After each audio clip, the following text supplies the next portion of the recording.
If my D&D campaign were a series of books, then this past session would have been the end of Book 1. When last we left our heroes. So in the middle of a lot of things going on for my players in the campaign setting that they're in, a continental war that is being waged, so the players are acting as agents of the conquering nation, they have also managed to discover that they have inadvertently set in motion the potential release and renewal into this society of a long-dead Titan who will spell the end of life as they know it here in their continent of Antar. So basically things are going kind of poorly for them right now, as you would say. And so they found out that this is the situation, this is what's going on, and they immediately left from that situation and found this Dracolich who was about to go and try to free this undead Titan who will destroy our whole world, and so we should get out of here. Great decision, players. And as they are finally somewhere safe, they try to figure out, okay, where are we?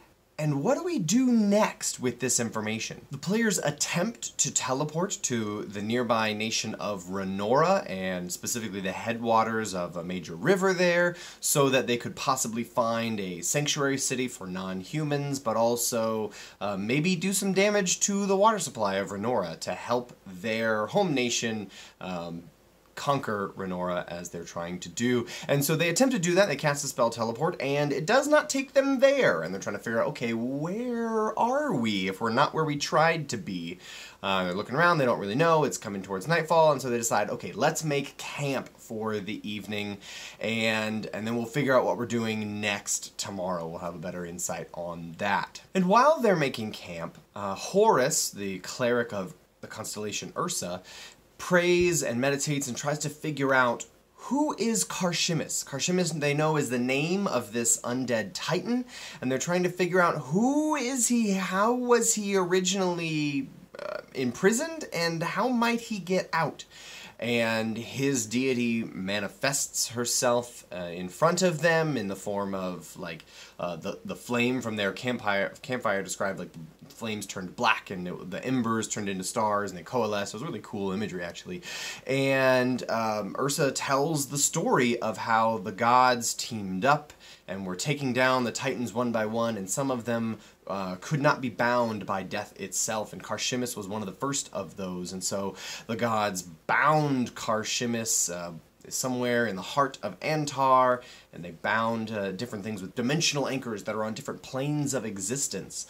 But there was a young dragon who tried to figure out who Karshimis was, and in that process became a lich, and now he's a Dracolich. And so this is the Dracolich that they freed and empowered, and that there became the champion of Karshimis, who is this Dracolich. And so the players are learning all of this backstory and history on Karshimis and his first attempt to be freed, and I can link you the story that I wrote up for that down in the description below.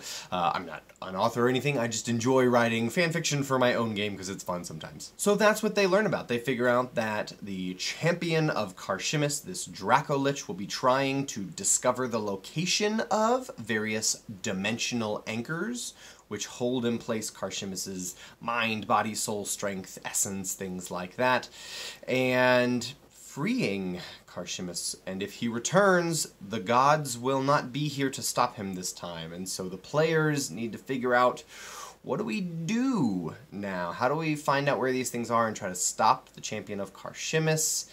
But in the middle of all this, you know, if Antar is left weak from this war, then Karshimis will have an easy time taking over. So we need to help end this war sooner or later. And so there's all these things between big picture and little picture that they are torn between. I find it's really interesting, you know, conflict for the players to have to deal with. We have all these big picture problems, but we also have to deal with the smaller things going on. And they just start to realize they've got a lot of threads opening up. And they have a lot of aspects of this campaign that they need to explore and figure things out. And in the middle of all this, Sorel has no powers. He is no longer a warlock of Karshimis. He has forsaken that pact, and as such, all of his powers were revoked. And so what does he do now in the midst of all this is all interesting questions going forward. So the party say, you know, in the morning we need to figure out where we are going. We need to get somewhere towards civilization, get established somewhere for a second. Hopefully we can find a ley stone so we can bring our stronghold to us because it can teleport. But we also have all these other threads going on. We need to tell Ares what happened. Adara's armor is still out there, and Azarin is trying to recover it, so she's trying to figure out where all those pieces are. And there are various things happening that they're trying to figure out what are our next steps for this. So we need to figure out where we are, we need to get established somewhere, maybe get a stronghold here, and we can go from there. So they start heading out, and Sorel is flying overhead. They're in the middle of these vast plains, and they say, you know, let's move east and hope for the best. If we go to east, that will take us, if we think we're somewhere near where we hoped to be, we might go to Haven, and Haven is a good place. If we go west, we might go to Renora, and that would be bad for us. So let's give it a shot. Let's go east. And so they're making their way across the plains with Sorel using his wings to fly overhead, and a group of horsemen come up. There's about 12 horsemen. And they say, whoa, what are you guys doing in this area? It's pretty dangerous out here in the middle of the wastelands. What, where are you going? Where are you from? And so they figure out where they are, and they're headed in the right direction. They are headed towards Haven. And these sort of Rough Riders say, hey, you know, it's really dangerous out here. Luckily, we're rangers here in the area, and we can help escort you safely to a town in Haven. I mean, obviously, you know, how we're going to eat if we don't charge anything for it. So why don't you give us, I don't know, like 20 gold a piece. There's like 12 of us, 240 gold. That's not that much for, you know, wealthy, adventurer-looking types like you with magic gear and everything. So you pay us 240 gold and we'll make sure no harm comes to you. At this point, Jared, playing Horace, decides to make an insight check, and I describe, you know, this guy seems very smooth talking and confident, and some of the other ones are sniggering at the betrayals that the players are mentioning, and I make it relatively clear without saying in plain English, these guys are maybe not who they appear to be. You know, they may not be the do-gooders that they are here to be. And Jared picks up on that, but also Horace doesn't want any conflict here, and so he says, sure, we'll just pay you half now and then half when we get somewhere safely. And they say, all right, that's fine with us. So Horace himself pays 120 gold, and then the Rough Riders ride off and say, we're gonna like patrol the area, make sure there's no danger in the area, and we'll be safe. You'll be safe. We'll check in later. We'll see you around. And they ride off, and Sorel, flying up overhead, watches them turn away from the direction the group were heading. And the players all look around and go, we just got ripped off, didn't we? Yeah, you really did. But I tried to telegraph it a little bit, and I followed up a little bit with Jared about the insight check, and he was like, oh no, I 100% gathered what was going on, but Horace didn't want the conflict, and so he said 120 gold to get safe passage from these bandits seems like a really good deal to us. And so that was his decision. Awesome. And the players moved on from there. They rolled into a really small town in Haven, and I described it as a really small, like, western town. You know, it's basically just 2 streets at an intersection, saloon, and basically, yeah, picturing that western mining town. And the sheriff rolls up and is like, hey, you know, we don't really get a lot of strangers around here. Probably best you don't make any trouble and maybe move along. If you're looking for a bigger city, you can find one south of here, about a day's travel. That's probably a better bet for you. And so the players move on south, and it's a much bigger city here. Probably only 400 or 500 people. So this is fully a town, but not a metropolis. And so they say, okay, we need to get established. We need to maybe send a message to Zelix and let him know what's going on. See if we can talk to Ares directly about everything that's happening, so he knows about Karshimis and this Titan that's coming back. So they find a place to stay, and then they're inquiring about, does anybody know of any, like, strange stones in the area? Maybe there's a ley stone here. What are the odds? And somebody describes, actually, yeah, there is an old stone somewhere. People say it's an elf stone, but we don't really know what it is. The kids go up there and play sometimes. It's not anything special. And the players go and look at it, and indeed it looks very similar to the ley stone that is in the middle of their stronghold, their keep. And so they say, okay, cool, let's cast the spell to bring our stronghold here. Oh, wait. it needs a 5th level spell to do it, and none of us can cast 5th level spells. So I guess we got to see if this town has a wizard? And so they go back into town, and indeed there is a wizard capable of casting 5th level spells. I describe him as a really, like, a young, eager nerd. I'm thinking of, like, Milo from the beginning of Atlantis. And so this guy is like, yeah, I can cast really powerful spells. Sure, I would be willing to cast a spell for you, but it seems very interesting. I haven't seen anything like it before. I will cast it in exchange for you giving me access to this spell. You can make a copy of it or whatever, but I want to be able to see if I can tinker with it and learn more about it, maybe modify it to be different. The players are not excited about that idea because they don't want to give power to a random stranger, but they also need their castle here, and so they say, you know what, I guess that will have to do.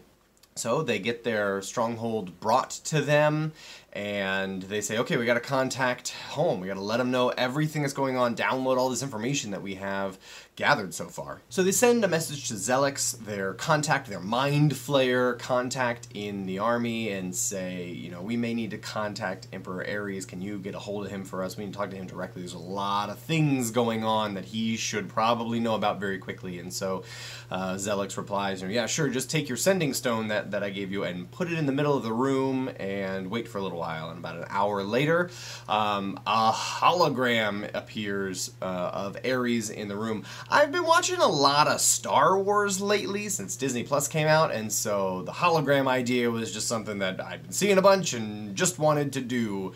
I have no idea how one would do that in D&D, but I'm the DM, so who cares about rules? So Ares shows up as a hologram, and they're talking with him back and forth about, okay, so you know how you were super paranoid that maybe there would be some kind of terrible cataclysm coming? We may know what it is. We also may have had a hand in setting it free. Whoops. And so they explain their position. He goes, okay, well, that's clearly not ideal, but you now have shown me that I have enough trust in you from all the things you've done, the example that you've been so far, that I'm going to leave it up to you what to do next. Obviously, you know, we need to win this war so that we are stronger for if and when this Karshimis comes. But it's going to be up to you to decide how best to utilize your talents. You are hundreds of miles away, halfway across the continent now. You know that we're still in the middle of this war, but if there are other things you feel like you could do that would be better, then go for it. Use your talents in that way. And I was sort of doing this on purpose to take the leash off the players. They'd spent the entire, about 12 or 13 weeks being told this is what you have to do next. And a little bit of that loosening up over the last few weeks. And now it's saying, okay, we'll just tell you what things we think might need to happen, but it's up to you, based on all the information you have, to make decisions now about what you're doing and where you're going, because clearly there's lots of things in the works, and you guys are not just regular foot soldiers, you're dealing with crazy stuff, so we need you wherever you think you need to be. And I'm sure at some point the players may get an order and told, like, no, I know what you're up to other things, but this has to happen right now. And so that may be something that the players get ordered to do later on, but for now, take initiative, do whatever you would like, and then that's when the players get to discuss what are all the options they have in front of them. Azarin knows that there is a fire giant somewhere here in the nation of Haven where they are who has the hammer that she is looking for, Adara's hammer. And Varys and Wilhelm are really annoyed at the horse thief bandits that ripped them off, and so they want to go hunt those guys down and get their money back. And Sorrel is sitting here going, I don't have any powers. I need to become something. I need to be a warlock or train as a fighter or something. I need to find a new person to give me some power or a new source of power. And honestly, I'm tired of the evil thing. I want to vet this person and make sure they're a good guy. So the players have all these different options, and I introduced to them the idea of downtime, of side quests, of saying, you know, it's totally possible for you guys to split up and go do separate things. You know, we're going to take a few-week break here at the end of the college semester, and we're not going to be back playing again our regular game until late January, early February. So what if those things you wanted to do, you just went off and did them by yourselves. Varys and Wilhelm go together to take care of the Rough Riders, and Azarin goes off and tries to find the hammer. Sorel goes on a bit of a spiritual journey and tries to figure out what he should do next. You can do those things one-on-one. We'll get on Discord or something like that. We'll talk about details on Facebook chat and all of that, and we'll just figure out what you do next by yourselves. And I think that sort of thing, the players hadn't even realized. Most of them are brand new, and the ones who aren't brand new are really new, and so they were sort of, not prepared for the idea that you could play D&D separately or in different chunks, and just introducing the idea of those solo side quests to them sort of opened their eyes to, oh wow, we can do a lot of cool things by ourselves. And I told them it'd be even cooler if you didn't tell each other what you were doing while you were separated. You as players didn't know what the other quests were, and so when you get back together as characters at the beginning of next semester, you would be able to discuss all the things that actually were happening to you. It'd surprise other people, and they'd hear bits of information and references to stuff that they had been looking for. As wait, I heard about that piece of information, and that sort of a thing. So it could be really, really neat and interesting. This is the first time I'm actually physically doing anything like this, any of these side quests for more than just a single scene or a single session with a player, and it's going to be, I think, really interesting to figure out how to plan and prepare these side quests for the players. And in the midst of all that, Horace told the group, you know what, there's some things that I have to go and tend to, and I don't think that I'm going to be able to rejoin the group when we come back. I've got some more long-term stuff that I have to deal with, and sort of the way that this group is leaning is not one where I feel like I can leverage my full ability. Of course, part of the motivation for Horace doing this was the player Jared is not going to be returning in the spring. He's not going to be playing with us again, and so he was sort of finding a way to write himself out. And he sort of had a very poignant little scene with every individual person and was like passing on a piece of information or advice. And then he got to Varys, the person he's been sort of trying to workshop and make a little less evil. And he got to coach him a bit, and then he gave him a little like a star necklace that he formed out of some like constellation, and it was really, really neat. And it was like sort of alluding to, this may help guide you in an hour of need, it may help give you courage and strength, but its powers will be suppressed by evil, greedy, selfish tendencies. The way to awaken this artifact, this item that I'm giving you, is to be kind, and to be gentle, and to be good to people. And so this is Horace's sort of last-ditch effort to try to help Varys be a better person. A very interesting sort of character choice on behalf of Jared, working with Charlie to try to see if he could change that character a little bit. I think it's been a really cool arc so far for them. So that's where we left things. Two of the players are going to go off and try to deal with some bandit Rough Rider thieves. One of the players is going to go after her next item that she's trying to find to assemble all of the pieces of her demigoddess's armor and weaponry.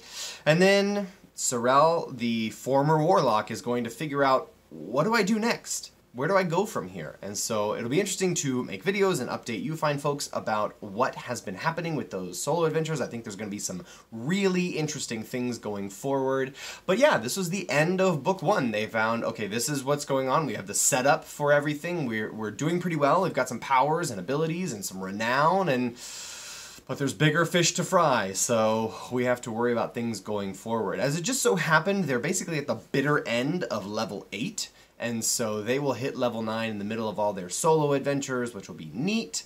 And it actually lines up really well with, the end of book 1 being, the last part of, them having, +3 proficiency. It starts to move into +4, and you get 5th level spells and everything. There's a big tier shift that happens when you hit level 9, and so the players are going to be jumping into that as well. And I think it'll be a nice tonal shift for the campaign to, from it being a regional kind of problems that they've had to, okay, now it's a much more global situation that you have to worry about and deal with. So looking forward to seeing how the players tackle all of those challenges going forward. Let me know if you have any thoughts about what might be some of the twists or interesting pieces of information or connections between some of these side quests. Maybe your guess is right. Maybe your guess is clever enough that I steal it and make it right. Either way, thank you for watching, and I'll see you next time.